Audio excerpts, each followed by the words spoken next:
Let's continue looking at section 3.4, which is all about zeros of polynomial functions. All right, so let's just dive into some example problems. So remember the rational zero theorem. We want to list all possible rational zeros given this function. F of x equals 4x to the fourth minus x cubed plus 5x squared minus 2x minus 6. So with it being in that standard form, so biggest exponent down to the smallest, remember what we want to focus on to list all possible rational zeros is looking at the leading coefficient number and the constant at the end. We always want to do P divided by Q, and we want to be thinking about the factors.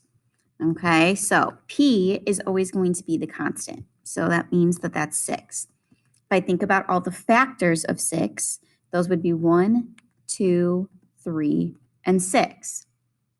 My leading coefficient would be my Q, so that's 4. Well, the factors of 4 would be 1, 2, and 4. So once again, I'm thinking about a list where I'm taking the P's on the top and I'm dividing them by the Q's. I always want them reduced down to lowest terms. So I'm essentially then thinking about taking the 1 on the top, putting it over the 1, the 2, the 4. Taking the 2 on the top, putting it over the 1, the 2, the 4. 3 on the top, over the 1, the 2, the 4. And the 6 on the top, putting it over the 1, the 2, the 4. But remember, when we are simplifying, some of those are going to reduce down where since we've already had them listed, we don't need to list them twice. Like, for example, obviously, like 2 divided by 1 is 2. But when I did then, I guess that wasn't a good example. So look, 3 divided by 1 is 3. But then when I did 6 divided by 2, I also got 3, which is why I don't see 3 listed 2 different times. Right? All of my fractions are reduced down as possible. So here are all my possible rational zeros. Once again, notice that each one of them have a plus or minus sign in front because it could be both the positive as well as the negative. All right, let's find all the zeros of this polynomial function. So when we have f of x equals 2x cubed minus 3x squared minus 11x plus 6, the fact that we start with 3, that means that we should have 3 zeros. So if we don't end up with 3 zeros, we know that we either forgot a number, didn't write one of our answers, or we just didn't do the problem correctly. So remember, I want to list all my possible rational zeros. Notice that my P value is 6 and my Q value is 2. So if I'm thinking about all possible rational zeros, I'm thinking about a factor of 6, so 1, over a factor of 2, so 1. I'm thinking of a factor of 6, 1 over 2. I'm thinking about 2 over 1. I'm thinking about 2 over 2, but that reduced down to 1. I'm thinking about 3 over 1, and I'm thinking about 3 over 2. I'm thinking about 6 over 1, and then I'm thinking about 6 over 2. Well, 6 divided by 2 gives me 3. I already have it. So there are all my possible rational zeros. Okay, remember we can also kind of go through and talk about, well, how many possible positive zeros versus how many negative zeros. So if I'm thinking about my positive zeros, I'm thinking about my sign changes for this original f of x function. Notice how to go from 2 to negative 3, that's a sign change. Negative 3 to negative 11, not a sign change. Negative 11 to positive 6, that's a sign change. That means that I could have 2 positive zeros, or I could technically have none because I want to start subtracting 2 to each of those until I run out of positive numbers. So I could either have 2 positive zeros or none at all. As far as my potential negative zeros, remember we want to look at the sign changes for the f of negative x function. So 2 times negative x being cubed minus 3 times negative x being squared minus 11 times negative x plus 6. So simplify that. That's going to give me a negative 2x cubed minus 3x squared plus 11x plus 6. So it looks like negative to negative doesn't change. Negative to positive will change. Positive to positive doesn't. So that tells me that I have one negative 0. All right, so remember, when I start testing my numbers, all my possible rational zeros, I'm going to start with the number 1. It doesn't look like I have any missing terms, so I can just write those coefficients: 2, negative 3, negative 11, and 6. Bring down the lead coefficient, 2. 2 times 1 is 2. Add that up, I get negative 1. Negative 1 times 1 is negative 1. Add that up, I get negative 12. Negative 12 times 1 is negative 12, and add that, I get negative 6. So unfortunately, I did not get a 0, so that means I either go positive or I go negative. I know for sure there's at least one negative 0, and I know that I can have either 2 or none. I think I'm going to go the, what should I do? I think I'm going to go the negative route. So if I test negative 1, I'm going to do 2, negative 3, negative 11, and 6. All right, so we'll have 2, bring it down. 2 times negative 1 is negative 2. Add that up, I get negative 5. Negative 5 times negative 1 is positive 5. Add that up, I get negative 6. Negative 6 times negative 1 is going to be negative 6. Oh, wait. Positive 6, so that gets me 12. So that's also not an answer. So I'm going to keep going. I'm going to try a negative one more time. So when I try negative, let's do negative 2. Okay, so negative 2.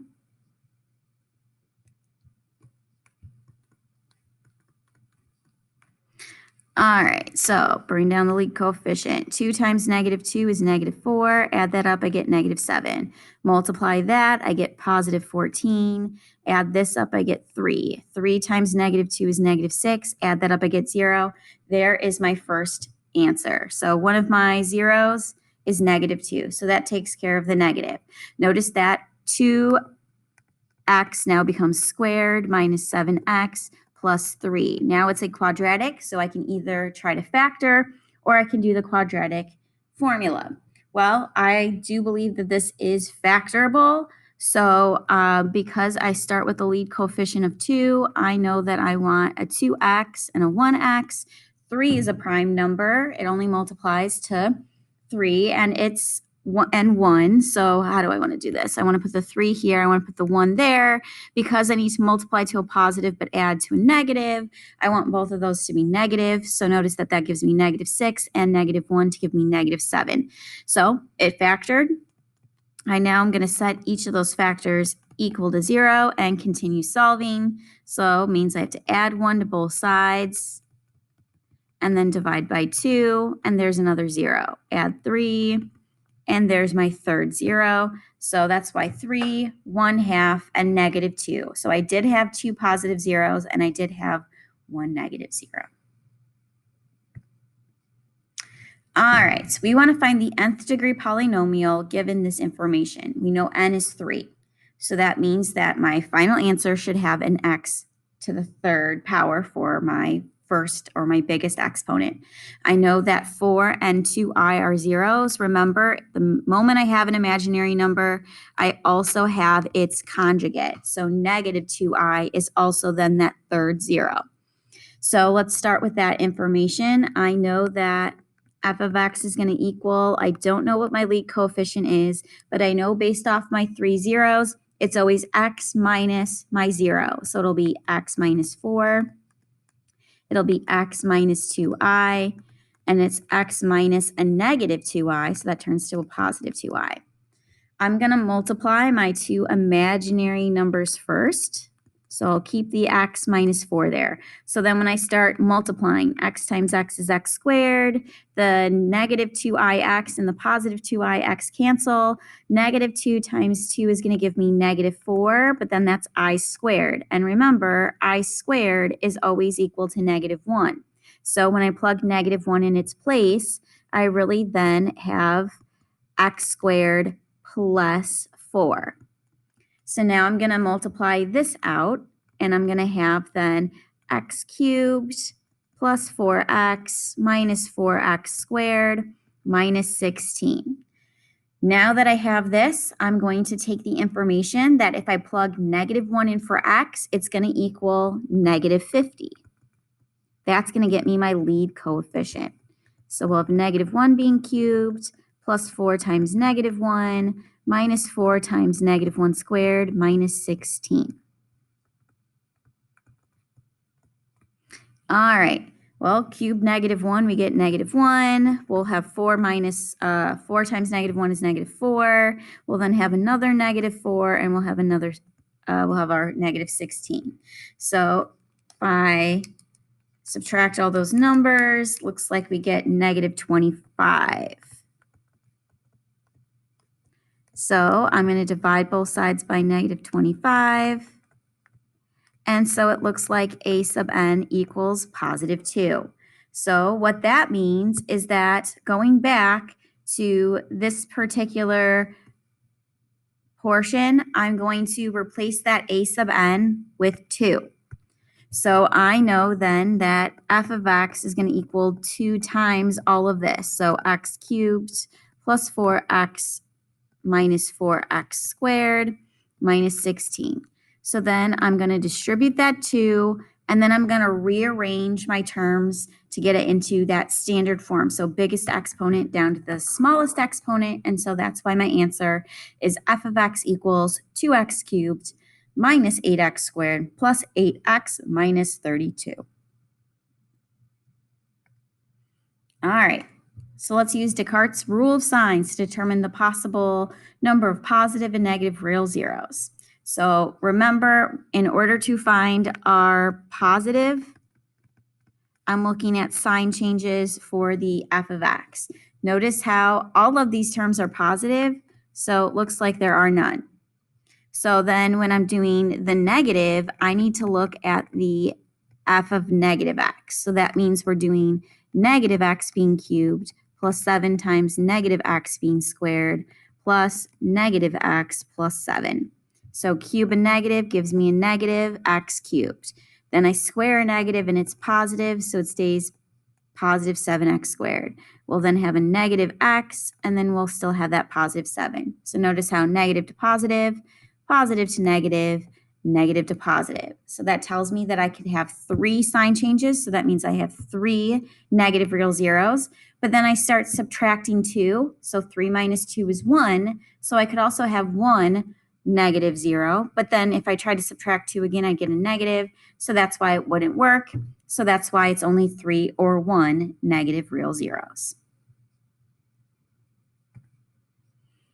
All right, we want to find all the zeros of this polynomial function. Notice that we have an x to the 4th, so that means that we should have 4 zeros. Once again, I want to find all my possible rational zeros as well as figure out how many positives and how many negative real zeros. So everything's in descending order, so I know that 3 is Q and 6 is going to be P. So if I'm listing all possible rational zeros,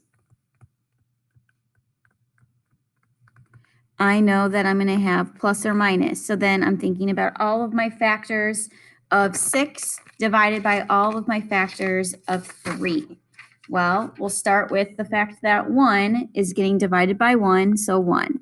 I'm going to take 2 and divide it by 1, and I'll get 2. I'll take 3 divided by 1 and get 3. I'll take 6 divided by 1, I'll get 6. Now let's move on to all of those being over 3. So that means we'll have plus or minus 1/3, plus or minus 2/3. 3 divided by 3 is 1, which I already have, and 6 divided by 3 is 2, which I already have as well. So those are all my possible rational zeros. If we're thinking about positive zeros, I'm looking at my sign changes. So notice that we go from positive to negative, then we got another negative to a negative to a positive to a positive. So it looks like there's 2 different sign changes in the f of x function. But remember, if I subtract 2, I could potentially have no positive zeros. If I'm thinking then about my negative zeros, I'm thinking about the f of negative x function. So f of negative x, I want 3 times negative x to the fourth minus 11 times negative x cubed minus negative x squared plus 19 times negative x plus 6.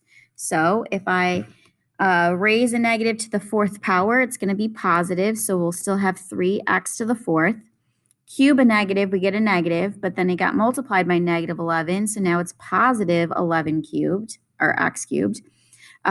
We square a negative, and that's positive, but then there was still a subtraction sign, so minus x squared. 19 times negative x is negative 19x, and that's still plus 6. So it looks like we go from positive to negative there, and then over here, negative to positive. So once again, I could have 2 negative zeros, or I could have none. All right, so if I start trying to think about numbers to test, let's start with, like always, the number 1. So I don't have any missing terms, so I don't have to throw in any zeros. We got 3, negative 11, negative 1, 19, and 6. So bring down the 3. 3 times 1 is 3. Add that up, we get negative 8. Multiply that, we get negative 8. Add that up, we get negative 9. Multiply, we get negative 9. Add that up, we get 10. Multiply, we get 10. Add that, we get 16. So obviously didn't get a remainder of 0. So because I have either 2 or 0 positive numbers or 2 or 0 negative numbers, it kind of doesn't matter which direction we go. So I think I'm just going to go the positive route. So let's go with the next number. So let's go with 2.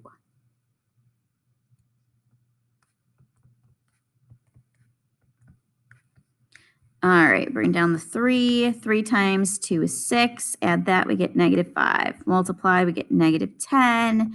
Add that, we get negative 11. Multiply, we get negative 22.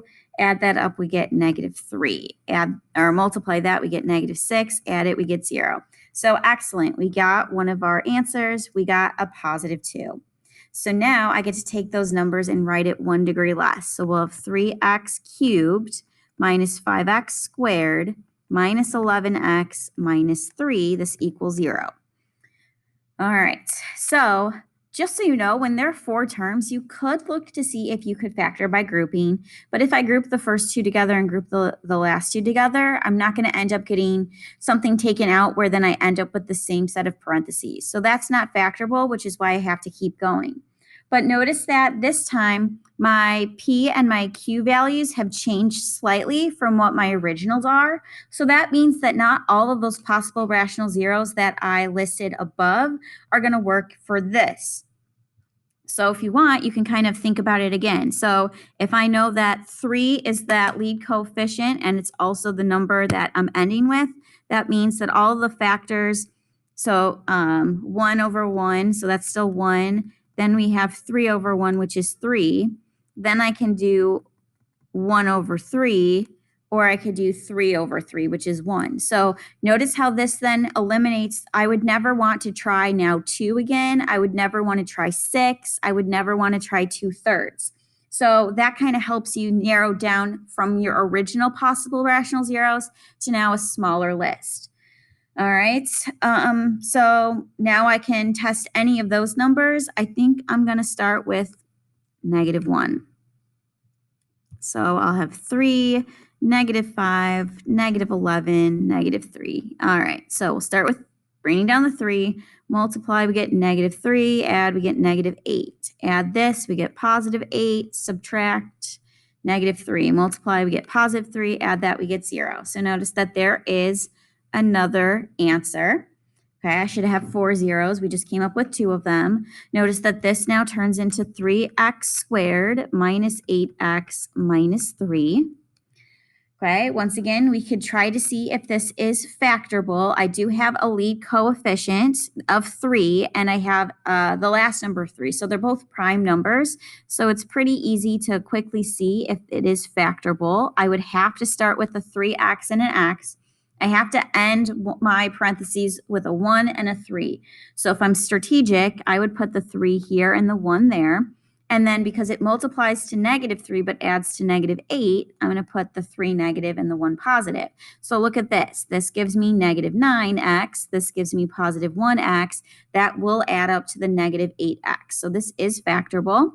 So then I would just have to set each of those factors equal to 0 to continue solving for my other two zeros. And so notice that not only did we have -1 and 2 for zeros, but then we also had -1/3 and +3. So there are my two negatives and my two positives. All right, let's find once again an equation that satisfies this. We're talking about n equals 4, so we should have degree 4. I'm giving you 3 zeros, but once again, anytime I have one imaginary number, I need its conjugate as well. So I'm going to start off by keeping it a sub n because I don't know what that lead coefficient is. I know that I have a 0 of 5, so I have to do x minus 5. I've got a 0 of -1, so x minus -1 means that it's x plus 1 in parentheses. And then we'll have an x minus 2i and an x plus 2i. Okay, I always like to start with the imaginary numbers, so I'm going to multiply those out. X times x is x squared. The 2ix and the -2ix cancel. -2 times 2 is -4, but then with an I squared, it turns then to a +4. I'm going to now multiply the first two binomials together. X times x is x squared. We'll have an x and a -5x, so that gives me a -4x, and -5 times 1 is -5. Now I have these to multiply together. So it looks like we get then x to the 4th. We'll have a 4x squared. We'll have a -4x cubed minus 16x minus 5x squared minus 20. All right, I'm going to combine like terms. So we'll still have an x to the 4th. I have only one x cubed term. I have several x squareds, which turns into -x squared. I have one x term, and I have one number. All right, so now that I have that, I'm going to plug in my information that anytime I plug 2 in for x, I'm going to get -72.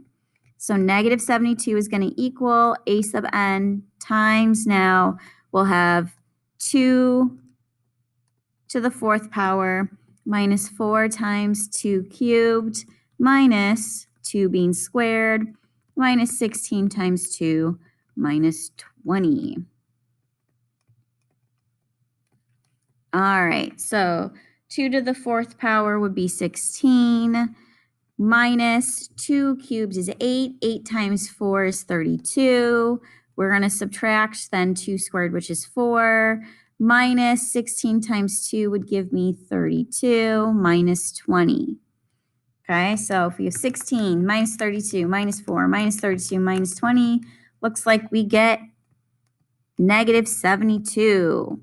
So then divide both sides by -72, and it looks like my lead coefficient is just +1. So if I'm looking at then this right here, and I substitute 1 in for the a sub n, it's not going to end up changing any of the numbers that I have inside of the parentheses. So that's why f of x equals x to the 4th minus 4x cubed minus x squared minus 16 minus 20. All right. So I would suggest that you pause the video and see if you can do this. So think about all possible rational zeros, Descartes' rule of signs. Looking at the function, it's degree 4, so think about what that means. Try to see if you can solve. These are the answers you should have gotten. You should have gotten zeros to be 1, -5/2, and plus or minus the square root of 3. So essentially what happened is when we have 4 solutions here because of that plus or minus sign. Okay, I tested one right away and I got that to work. So then once I did that, It did take you a while to figure out that we did have to test a fraction. So -5/2 needed to have been tested, and then that would have turned into a quadratic that you could have actually solved using the square root method. And then that's where you get the plus or minus square root of 3.